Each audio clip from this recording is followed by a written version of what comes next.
Making Real Estate Fetch. Hello and welcome to Making Real Estate Fetch. I'm your host, Grace Petro, who's normally also joined by Tyler Ross, but he's not here today. And if you're new, what we do on MREF is we break down real estate knowledge to the next generation of homeowners or anyone who might need the wide world of real estate dumbed down a little bit or a lot. So recently we've thrown a lot of information at you guys, maybe some stuff that is more dull or not really, it doesn't get you excited. So we wanted to do like a bit of a palate cleanser. We wanted to have kind of a fun day. So I brought on Marina and Chris Farrell, who are at incredibly different parts in their real estate journey and have like just such different perspectives. So I thought we could hear how to be a good client from you guys by hearing the worst stories of what not to do. And I'm a people pleaser, so I want to do the right thing. And just general horror stories or any like haunted houses or anything fun like that. But do you guys want to say a little something about who you are first? Sure. Mm-hmm. Marina Marchesani. I'm with Ross Real Estate. I've been in the business for 20 years. I sell to buyers and sellers. My specialty is doing door-to-door sales with military people. Nice. I'm Chris Farrell. This is my 5th year in real estate. I also help buyers and sellers. I do a little bit of investment as well. And yeah, looking forward to it. Cool. Fun. Do you guys, when I say like crazy stories, is there something that pops off the top of your head, like from your experience? I have some crazy ones. Yeah. So I had this great client that I met. It was a lead, and they were from St. Paul, Minnesota, and they wanted a very old house. So we were out in Winchester. So we found them this old Victoria house with the lattice and the gingerbread scalloping on the outside, and a great house. So when they came, they got up in the house and then they got up onto the balcony, and I took some pictures. When I was taking pictures, there was a ghost. And I actually have a picture. Do you have it with you? I have it on my phone. So I actually said to the girls, "Oh my gosh, do you guys feel anything?" And they were like, "No." So I showed them the picture and they were like, "Oh." So then when they closed on the house, we had to close on the house, in the house, and they didn't get there until midnight. We did it in the kitchen. It was the most eeriest closing I've ever done. The lender was the hair on the back of my neck was standing up, and they are still there. I see them once a year. They are so happy. They don't want to leave. They've never seen anything there. They have felt things, and things have been moved, but they're peaceful. Was it a child? The thing that I saw was a person. Sorry, Marina. It's okay. I'm just kidding. You get that out. Sorry. It's fine. Do you need to take it? It was a person. No. That was in the window. But like full grown. Oh, I didn't see it. It was a visual. I mean, I could just see it in the curtains. That's what I did. Yeah, so I have a kind of a similar story. So I was showing a house, I won't disclose where, but to one of my great buyers, friends, and they're actually still looking. But we were showing this house, and I got there early. Mm-hmm. So when I get there early, I like to check it out just so I know what to expect, anything. Yeah. So like run them through. I'm looking through the house, and it's like half upgraded, like 2000s era type of house, and then it's all stone, and it gives off like an 1800s kind of vibe in the basement. And so I walk down there, and I'm not joking. The hair on my back, Marina, the hair on my back stood up when I went in this one room. I didn't know why, but it was kind of dimly lit. You just feel it. I knew it was there. But I didn't want to say anything to my clients. Did you see something, or you just felt something? I just felt it. No, it was like dimly lit, and it's like this old stone kind of house or part of the house. Was it like in the basement, or was it? Yes, it was in the basement. So I looked through the house, felt fine, everything. It was, fine, normal 2000s built house. And then in the basement, like I said, it was. Did they build? Did they remodel this house on the foundation of another one? Yes. Mm-hmm. Yeah. So I went in this one room, and I don't know what it was, but I was like, I need to get out of here. I felt it. So then when my clients were looking through, I let them go, and I just stayed back. I was like, y'all go check that part of the house. I don't hang out here. And then they came out, and they're like, yeah, it feels really creepy in here. Like, I don't want to buy the house. We're leaving. And that list. They loved everything else about the house, but they went in that room, and they're like, yeah, this isn't it. So we don't have to just close in Virginia. Yeah. What, if it's haunted? Yep. Is that an actual thing that you guys have to talk about, though? No, you Okay. don't. You don't. But I'm saying, like, do other places have to disclose? So I think California, if you know, you're supposed to disclose. Don't If call it's me. haunted? So does that mean that they Well, are, yeah. does that mean that they are saying, like, yes, there are haunted houses? I'm feel saying, there does big are. real estate believe in ghosts? Well, I can't speak for big real estate, but Yeah. I believe If they're in saying you ghosts. have to disclose, do you know what I'm saying? though? Yeah. I don't. What am I really discosing in that Yeah. situation? It 'Cause was it's just not- the feeling. it's- And if they don't feel it, and they want to buy the house. I'm like, all right. It's Yeah, your because some people go can't ahead. it's feel an it. opinion, so you can't. Yeah, it's an opinion. Yeah. You can't. You don't have verification. Do you have to Yeah. disclose if someone's died in a house? No, not in Nope. Virginia. Really? Buyer beware. Is that what that means? Well, no, but It's we a are a buyer beware state. which means like the buyer needs to do their homework. Do your due diligence. Yeah. Does Go to someone do that bank and for say- you? Nope. Well, no. Can you ask someone to do it for you? Like, can agents do that for you? Yeah. Like, if I found a creepy house and I was like, I'm going to Oh, buy right. this, Chris and Marina, can you please make sure that this place isn't haunted? Well, you can't. No, you can't do that because it's an opinion. A haunted house is someone's opinion. But you But can, if someone died there is not an opinion. No, right. So then you just have to be go. like, you can be like, hey, Google this house. Google. If there's any news Yeah. that says It's on someone died there, yeah, any public information you can look up. They just don't have to put it in there. They don't have to tell you. Yeah. And that goes for Well, the 9 times landlord out as of- well as the agent. Well, I would say 9 times out of 10, an agent doesn't know unless you've lived in the area and you know of. So like where we used to live, I knew. Bunker Hill? I'm sorry. I guess I Yeah. shouldn't say that on the podcast. I'm sorry. Edit that. Yeah, Yeah, that's it's okay. Yeah. Yeah, we knew of 2. We knew of 2. Not in that house. Not in my house. Oh, okay. But the house. I was like, Marina. The house across the street. I grew up there. But you knew across the street. Yeah. Okay. And there was 3 houses that had some. So Have you ever sold a house with something like that happened in it where like you, or maybe you were like halfway through a sale or whatever, like the process, and you found out like, oh, something happened here. I haven't. No. I have not, no. Really? Yeah, that was kind of my only instance that, something. I could tell No. something was off. I mean, no. I mean, I've sold houses where people are like buyer's remorse, and then they end up selling it in 2 years. But everyone I've ever sold to has done well, so Mm. it's not a bad thing. What about like client horror stories? Like what is something that clients have done in the past that are just terrible? You know what I mean? Well, so there's things that we tell our buyers. One thing you tell our buyers: don't do anything large with a job. Like, don't change jobs while you're Buy a car. Don't buy a car. Don't go out and buy new furniture. Mhm. I had a client who it was the second house I sold them. They had been approved for their loan. We were 2 weeks out. Come to find out, they hadn't done their taxes for 2 years. Oh, It was a hard stop, yeah. and we'd gone over it. Mhm. So that was and they lost their EMD because they had not. When you fill out an application, you say that You've done those things. right, Yeah. and if you haven't done it, that's a reason to not keep your EMD. That's the only time I've never been able to keep. In 20 years, I've never gotten an EMD back. Was that one time?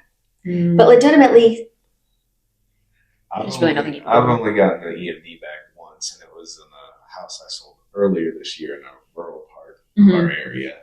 And come to find, it was an as-is sale, and come to find out that part of his septic tank was on the neighbor's land, and the neighbor and him had been feuding, and he was not willing to work. He was like, we were doing no boundary line adjustments. I don't care how much money you give me or anything. So they ended up having to find another place to put a septic in. so had they So, done? Did they find that in the survey? Is that when they found that problem, that issue? They did a survey, and they were doing the septic inspection, so they had both. So- And when they found it was a septic inspection because the survey was done first. But So that's why a survey is really important. yes, Mhm. I mean, especially in rural areas. yeah. Well, even so, I just had one over in a new neighborhood. Poor people, they'd only owned the house for not even 9 months, but he got a job change. They put a fence, and the fence is right on the line, but it's not encroaching because if you don't get a survey and you've taken possession of the property, then that problem now becomes your new buyer because they didn't get a survey. So you're saying a surveyor who like looks at the map and is like, no, actually your property line is 2 feet to the left. Yeah, they'll actually physically mark it. They mark it With like that tape stuff. Yep. Ribbons. Yep. ribbons, and then they put, so typically, and this is actually a fascinating part of, I think, the title search, because this is such so much history. They used to mark the corners with stones. So, but you can also find the rods. So what they'll do is they'll go out with a metal That's detector. right. Yeah. That was another thing that came up. So the really old surveys that are done, it'll be like off this rock. Yeah. It's at this point. Sometimes that rock won't be there. Right, 'cause it so got then knocked they over. There's a little bit of What do you gray mean? area there Yeah. for sure. So when you see like several rocks piled up, that is a marker. Yeah. But think about it. That's Horses are going archaic. through, they knock over the marker. Yeah. Tree falls on Children. Children. Wind. Yeah. Well, and you're also thinking, I'm talking big parcels of land. Like I just did a 50-acre lot, and I mean, they said, oh yeah, it's been done. I'm like, yeah, but how long ago? So you just want to make sure that somebody hasn't, if you have that much land and you're not looking at your back part of your property, that somebody hasn't been pitching a tent, because all they have to do is pitch a tent for 7 years and Mm-hmm. they're able to take that part of the property. Squatter rights. Are squatters' rights different state to state? Yes, it is. Yeah. In California. I was gonna say I feel like it's a lot less in California. Yeah.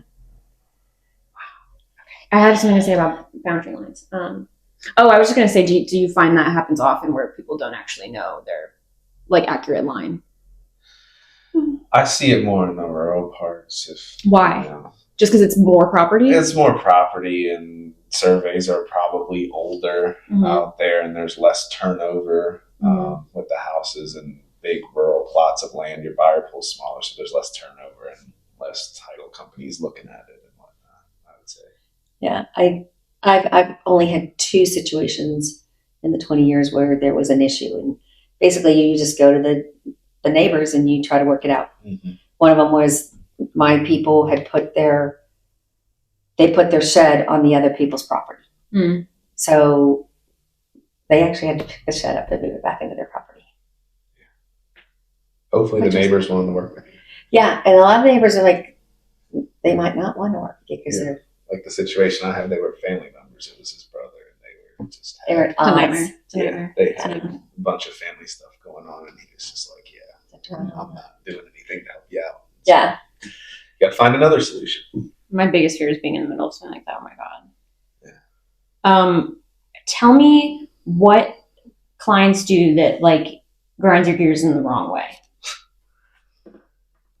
Without being unkind, but I'm saying like if I'm trying to be the perfect client, which I am, you know what I mean? What can I avoid doing? Like what's your ick as a real estate agent? Don't procrastinate. Sit down. First thing you need to do is you need to sit down and talk to a lender. Get that out of the way and just have goals, because you might not want to buy this year, but you just need to know, like, what does my financial picture look like? What does my budget look like? Don't like skim you along. Well, yeah, real estate is relationships. Yeah. And I mean, if you think you're going to have a buyer and you're going to find them a house in 3 weeks and you're going to close in 6 weeks, you're not. But what I have found is if you can get like right now, there's a lot of renters that they need to buy because they're paying hundreds of thousands of dollars for somebody else's mortgage. So find out like what you need to do prior to. And then if you make a commitment to go see houses, go see houses. And if you have a checklist and you're supposed to be doing those things and you say you do and you didn't do them, that's a bad buyer. I will fire you. So my ick and the way I think you could be a good buyer is it's hard to specifically word it, but just listen to what I'm saying and realize, no, I'm serious. Mhm. Like trust that I have your best interest Right. in mind. Yeah. You know what I'm saying? Don't make this me versus you and I asked my dad or XYZ person and they're saying this. Like, are you sure? Like, trust that I have your best interest in mind, and I'm not gonna say you have to do one way, but I'm gonna give you options and then say what I would do and then you choose kind of Right. thing. Don't make it a me versus you situation. Right. We're a team. I think Right. it's hard when you're a first-time home buyer and you have so many people talking in your ear. And then also you go and you read all the things on the internet. Yeah. And It's like having a baby or like getting married, and everyone has like a million things to talk about. Yeah. Listen to people's opinions, but you have an opinion yourself, and just we're professionals. Chris has been doing it for 5 years. And like 5 it's years. your job to understand what I want, not what my mom wants, or this person or this person. And ideally, I think as a good realtor, we are helping you make the best investment, because real estate is the best investment you can make. It's better than the stock market. And if you listen to us, we're going to help you get into a house that you can afford at that time, maybe stretch a little bit, and then 3-4 years, you're going to sell and buy another house and make yourself even more valuable. We're not going to knowingly point you in the wrong direction. Right. No, and why would you? I mean, then it's less money in your pocket at the end of the day. Yeah. And like so much of the work that you're doing, I was talking to Tyler about this, like how crazy it is, and like there's no other industry like real estate. I mean, there is where like I don't know, you get commissions or things like that. I guess like in a whatever. Hear me out. The amount of work that you guys do that is like unpaid or like prior to payment, you know what I mean, is so crazy. You know what I mean? Like it's a relationship. So why would you be putting in that effort if you didn't have their best interest? You know what I mean? Like, and I don't the know. best clients, and I know it's how I do my business. Pretty sure it's how Chris does his business. 95% of my business is referral, and I've been doing it for 20 years. So you want those people to trust you and to come back and say, if you need a good buyer's agent, Marina's going to fight for you. Chris is going to fight for you. And when we list a house, I mean, you can tell when I list a house because we have certain trademarks that we do. We do pretty much most of the work for you. Listen to us. We're not going to take you down about that. Well, and I remember when we moved out here and this agent was helping me out with the rent, the rental woman. And I kept asking Marina, I was like, do I owe her money? Do I owe her money? And you're like, no, that's her job. That's her job. She's supposed to send you videos and whatever. And I was like, she went there in her free time and took videos of this place and I'm not paying her. Like I felt terrible, but that's like what you guys do. That's so crazy to me. You know what I mean? Like out of the kindness of your heart. And there are a lot of tire kickers that will, I've had some who like will squeeze you guys dry. Is that what you mean? you're out with them for a long time. But you know what? Again, for me, it's relationships. I have clients I've worked with for 10 years and they still haven't bought a house. But you know what? We have such a great relationship. They just haven't found the perfect house. They will find that perfect house. So, and when they do, it'll be with you. Yeah. So, I understand. I just want to hear something like terrible that's happened. I just want to get to the dirt. Like, have you ever like walked in and something just has been like, there's blood on the floor or there's like a rat or like someone's in their underwear. You know what I mean? I want any dirt. I had a client that he worked the night shift, and so during the day, he'd be sleeping or that's into it. And I had multiple buyers come in the house. I had his house listed, and they'd be like, there's dirty underwear, like in the master bedroom, and like that was the only feedback I was getting. So now in all my listing presentations, I was like, clean your house. I was like, I know it sounds like common sense, but you'd be surprised because that's all buyers remember. I wasn't getting feedback about anything else other than his dirty underwear in the master bedroom. So one thing that stuck out. I showed a house. Actually, it was in this area, and it was my first client. And so back then you didn't have a showing service. You would just call the agent or the person. The agent said that she was going to be out. We got there like 10 minutes early. I called to make sure it still was okay. We walk in, and she has a full-blown, and this was back in 2004. I've got little kids. She is a full-blown bong. And he was he worked for the government, and I just didn't know how he was going to handle it. And she goes, "Oh, I have cancer." I'm like, it's okay.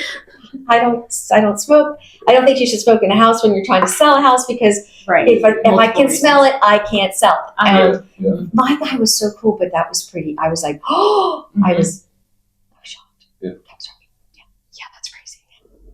And then I showed a house up up on the mountain, and I swear it was I know they shot porn there. I know they did. 100%. I know they did. It was red carpet. It was a big jacuzzi tub, and then there was this hideous light over the tub. And then there was, and then if you really look, like it was like pretty intricate sound, and then there was lights on the ceiling, and there were these little, I think there were cameras, and I was with this guy again, and I was so uncomfortable. And when we got out, he goes, You were listing this house? no, I was showing the house to the same guy, the guy that I took him to the pot house, and he goes, do you realize what that house was? And I was like, I don't want to think about this. Did it? Yeah. Do you bring like pepper spray or anything with you? I was gonna ask that. Yeah, because a couple times I'm like, man, I kind of wish I was like strapped or something. Mhm. You know, So the being a only woman. time I had something like that happen where I was down the street from my house in the Plains. Mhm. I met a rental guy, and the hair on the back of my neck stood up. Yeah, you can tell. And there was just some, well, first of all, it's the dead of winter, and he's in a convertible and the top is down. Mm. So come to find out, I actually was married at the time, and Michael did come down and help me, but I always have, I have bear spray in my car. Mhm.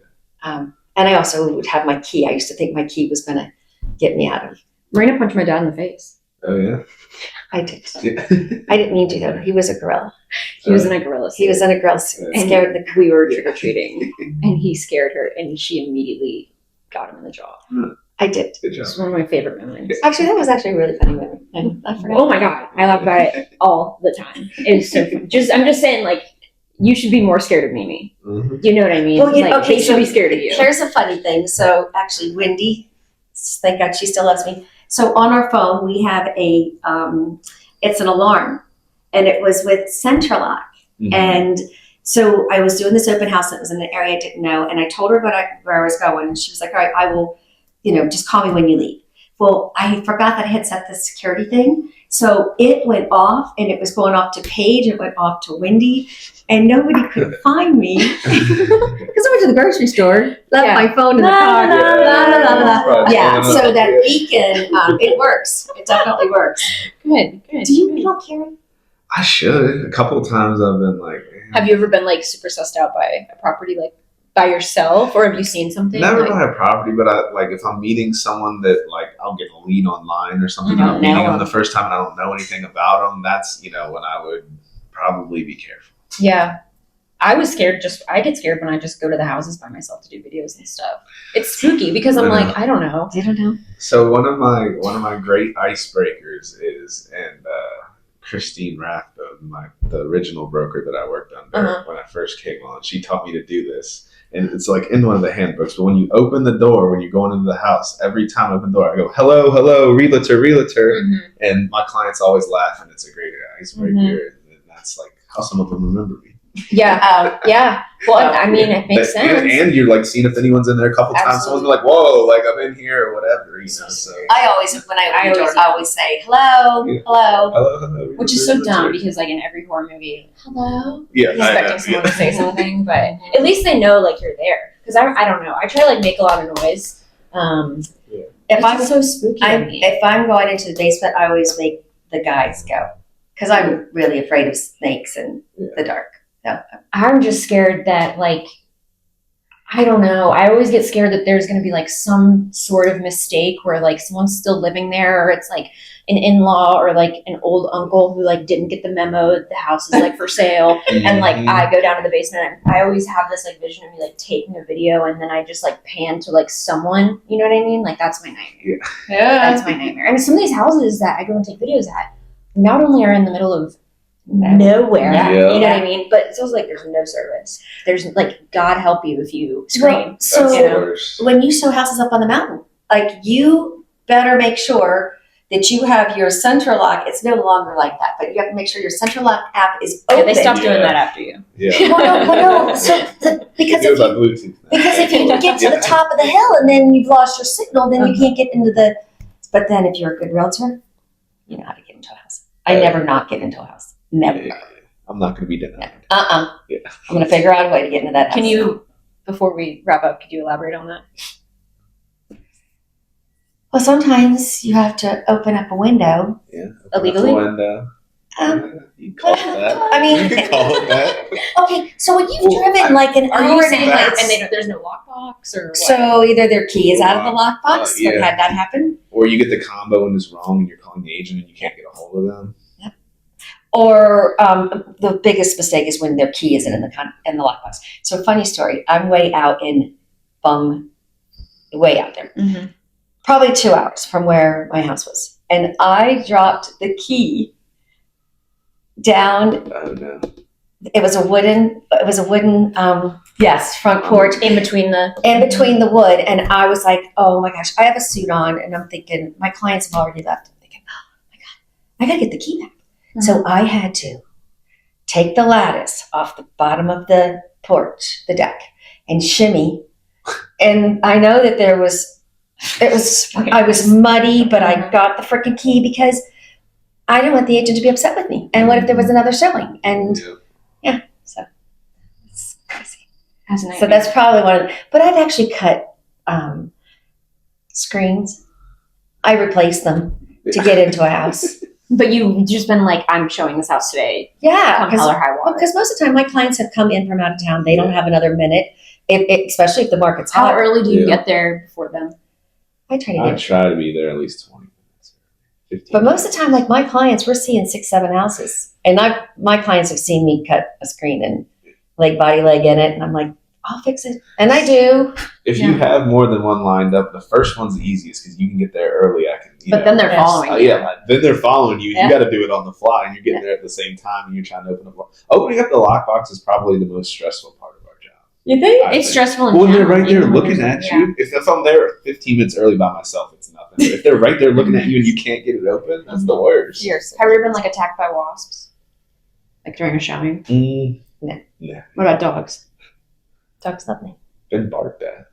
Never an attacked. This is your last chance for any grit. Okay, so I have had clients when I was showing your mom houses. I remember this. The people didn't want to leave. Tell the whole story. And so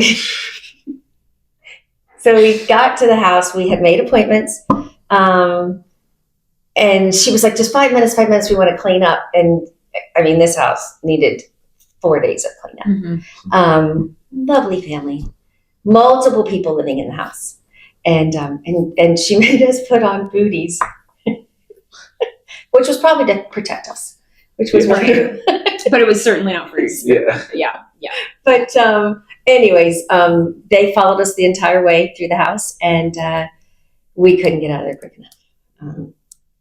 But that was, Yeah, I got the giggly call after. The worst is when the owner when you're representing a buyer and the owner wants to be there for the home inspection. Yes. Oh, well, you allow that. You don't allow that. I try not to, but it's happened. Because it's not their prerogative. Yeah, and then everything they find. Why do they want to be there? Explain it. If anything they find, they want to explain it away. But that leak in the roof's okay. It's been doing that. Is this what the buyer's always there? For the home inspection? Yes. Buyers. It's the buyer because who's they're paying for it. Yeah. Right. And that's an the invasion. owner's not supposed to be there. I think it's an invasion of the buyer's time to be there, because in the contract it says, you have inspection times, that the seller shouldn't be there because they can't walk around. I've told the seller they need to leave a couple times. Yeah, I've never had a seller. Really? No. Try to be there.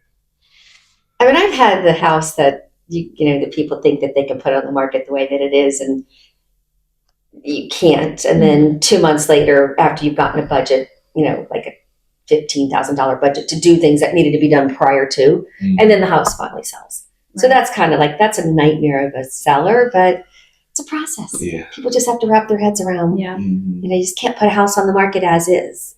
You can't. No. I mean, people can try. And they certainly do.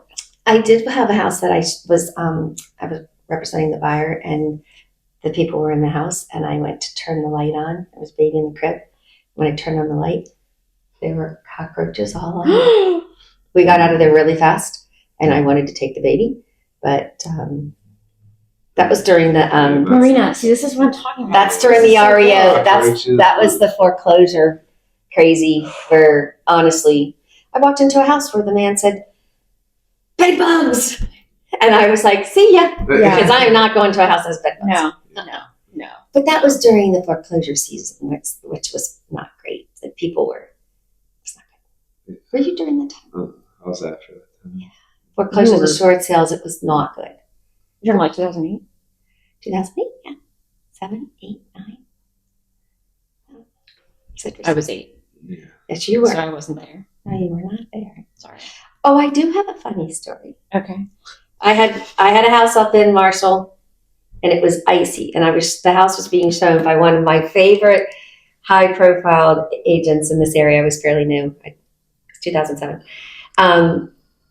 and the road, the driveway was a sheet of ice. It was your mother's house. I had on to. Free State? Yes, Oh. their house was on a hill. Like it was like this was their driveway. So I went to Tractor Was Supply. this before you knew my mom? Is when I was When you met her? Well, we knew each other, and then I got the listing.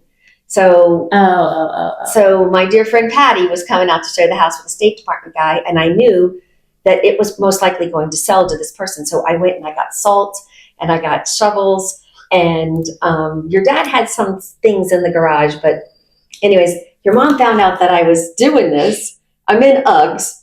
It's not really smart to drive a shovel, but we did it, and we got an offer on the house that afternoon. And your mom was out there with me, and we laughed our butts off because we kept slipping and falling. But the house was so creepy. that house was built on the side of the mountain. I look at like old pictures and videos of that creepy house, and I'm like, It was a brand new house, though. It was just, I mean, honestly, they put this house. I don't care about. It was like the way it was built was so bizarre. Did you ever fall down that front? Oh my gosh! Also, like the yard, it was just there were so many bears there. It was so Bears.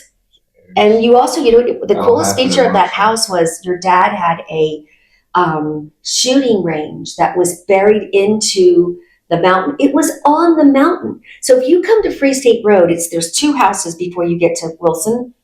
I'm not kidding you, Chris. This house is built on the side of the mountain, and then the front yard, they did have this Is like the mountain. retaining. It is the mountain. it is. Yeah. You had a really pretty hot tub in the back. That was nice. I was 4. You know what I Yeah. mean? I just didn't like the bear aspect of it, and it was whatever. We need to close. Marshall. Okay. What'd you say? I said you get the Bears in Marshall. Yeah, my neighbor just told me because where You I'm. have bears in your. I know. I didn't know that before, but my neighbor. So like, I live here, and my neighbor lives like right behind me, and she's like kind of like my only neighbor-ish, but we live on the same plot of land. And she was like, you saw those bears on your porch last night, didn't you? And I was like, no, ma'am. Oh God. Yeah. I said, no, ma'am, I did not. And she was like, oh my gosh, they come right up to your door, blah, blah, blah. And I was like, what are you talking about? Because like, I'm right across from the food line. Like I'm right there. You know what I mean? So I would be like, I don't think that they're there. Yeah. Why would they be are. there? Yeah. Because what do you have on your front porch? Do you have anything to eat? I have trash in a, but it's a closed. It doesn't I matter. know, They but will then open that she right said up. that they graze nose to nose with the horses, and that they're like. She said that a lot of times in the morning when she's pulling out of the driveway and she passes me, the bears have to move out of my like little car spot. Oh, because they're hanging out. In my spot. And I wake up, I did the house at 5:30 to go to the gym. I'm like half asleep. I'm Yeah. terrified. You need a camera. Mm-hmm. Do you need? You want? I have a camera. I don't want to know. I don't want to know. You might want to I'll sign know out a month. because you might walk out one night and then there he is. Hey, I thought they were sleeping. Hey, boo boo. They were sleeping right now.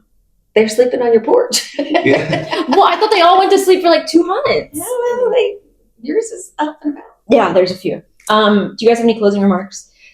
Where can we find you? Instagram, Facebook, Give me examples. Northern Virginia. Examples. Closed by Chris. Mhm. My Instagram is Closed by Chris. Facebook, Chris Fail Ross Real Estate is my Facebook page. Those are the main two. TikTok. Oh, TikTok. Closed by Chris as well there. Closed by Chris on all platforms. There you go. That's neat. I like that. Yeah. I'm Marina sells VA real estate. And you're Marina Marchesani on Instagram. Marina Marchesani on Instagram. Mm-hmm. On Facebook, I think I'm also Marina Hudson Marchesani on Facebook. And I'm not on Snapchat. I'm not on TikTok. Okay, we'll keep it that way. Yeah. We'll keep it that way. Thank you all for tuning in. Thank you guys for being Yes. here. I hope this was a good little laissez-faire kind of Mhm. palate cleanser episode. Be a good client by being prepared and tell your agent what you want. and disclose if there are bears or Yep. haunted houses. Can you pull up Making realistic- okay, so we have to say bye on 3. Are you ready? Sure. Yeah, 1, 2, 3. Bye. Bye.